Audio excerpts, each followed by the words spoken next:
Nathalie Goulet pour le groupe Union centriste pour 4 minutes.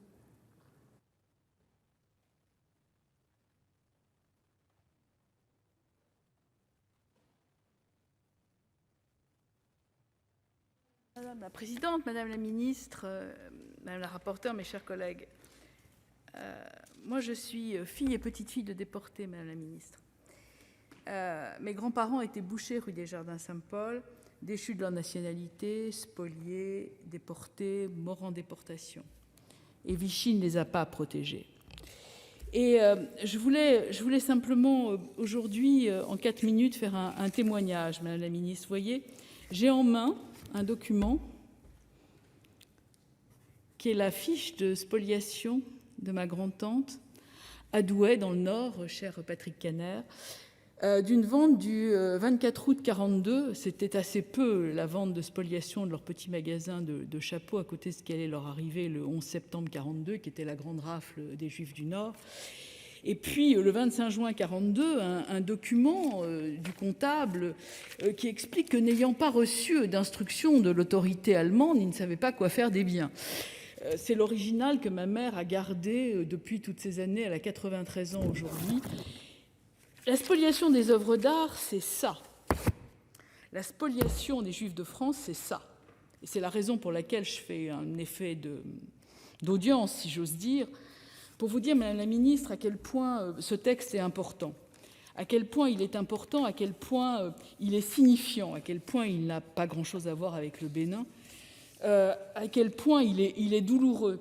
La spoliation, c'est le renvoi de mon père de 10 ans du lycée Charlemagne.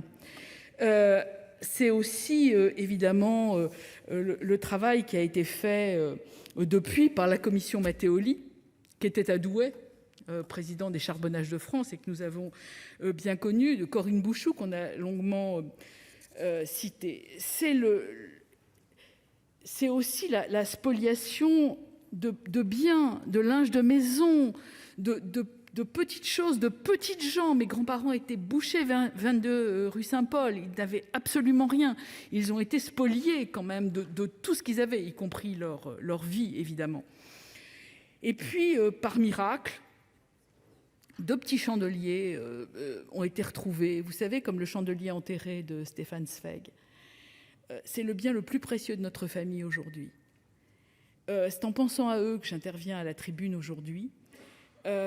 Évidemment, la loi est indispensable. Ça ressemble à la femme au tableau de Klimt, de la famille Altmann, celle dont les familles sont aujourd'hui dans la tribune aujourd'hui.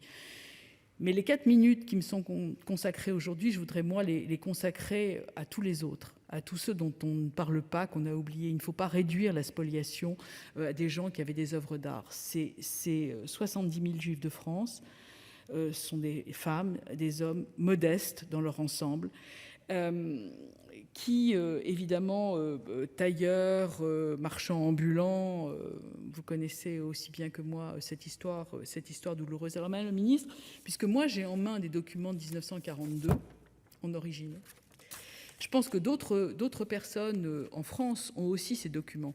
Et je crois qu'il faudrait que vous puissiez, vous, lancer un appel pour pouvoir collecter ces documents originaux, pour pouvoir évidemment les collationner, pas pour des indemnisations, parce que l'indemnisation n'a pas beaucoup de sens.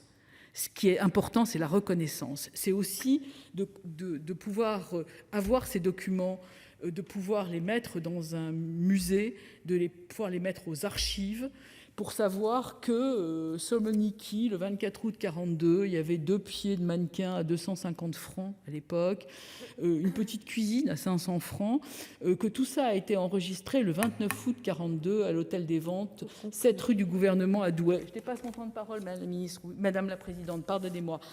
Donc, madame la ministre, aujourd'hui, je voulais juste vous dire, vous n'êtes pas seulement le ministre de la Culture, vous êtes aussi le ministre de la Justice. Et pour ça, il faut vous être remercié. Merci beaucoup.